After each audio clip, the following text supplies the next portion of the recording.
All right, guys, you have been asking. Here is the ultimate checklist of what to look for in an engagement ring to make sure you get something durable that will last a lifetime. You'll want to send this to your boyfriend. First, make sure the band is not too thin. Ideally, you don't want to go thinner than 1.8 millimeters. If you have a finger that is larger than a size 7, then you'll want to bump that up to at least a 2 millimeter. You should be running away from teeny tiny thin bands like this. They will not last. If you have a very small finger size, like 5 or under, you can get away with a 1.7 millimeter, but that's really as low as I would go. Next is band thickness, this measurement. So how far it sticks off the finger, that's the thickness. For that, you want also at least 1.8 millimeters. A lot of companies won't tell you what the band thickness is, and then they'll get away with giving you about 1.3 millimeter, 1.5 millimeter. Teeny tiny thin bands that will warp and distort over time. You want at least 1.8 millimeter. And if your finger size is a 7, 8, 9 or above, you're gonna wanna go even a little bit thicker, 1.9 millimeter, 2 millimeter thick. If you don't know that measurement, ask, because it is important.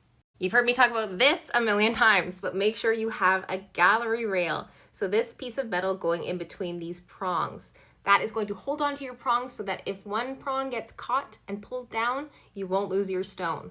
A hidden halo, so with diamonds on it like this, that also acts as a gallery rail, so you're good to go with something like that. This ring right here has no gallery rail, and that stone is on the verge of falling out, I'm telling you. Next is a minimum of 4 prongs on the main stone.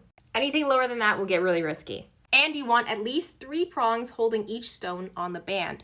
This here is called a bubble band. It's extremely fragile and risky. It's always gonna drop stones. It's not if, it's when. This has 1 prong in between every 2 stones. It's not durable at all. Here is a great, much more durable variation of that bubble band where there's 4 prongs per stone. Here's another example. Many prongs per stone on this one. Something like this has 3 prongs per stone, also good. This one has 4 prongs per stone, so this is good to go as well.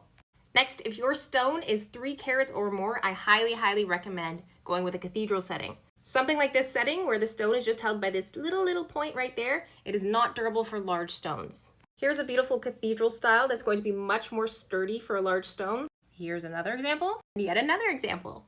What you've created here is now 3 points to protect the stone, 1, 2, 3. That is going to be much more sturdy than just having that little point in the middle. This final thing to look for is a bit of a wild card, but it's the clarity of the stone. This applies to any gemstone, really. The more inclusions in the stone, the more fragile and prone to breaking it will be. You want to look for something VVS and above, ideally, for more durability. It's going to be less likely to crack or chip the fewer inclusions it has.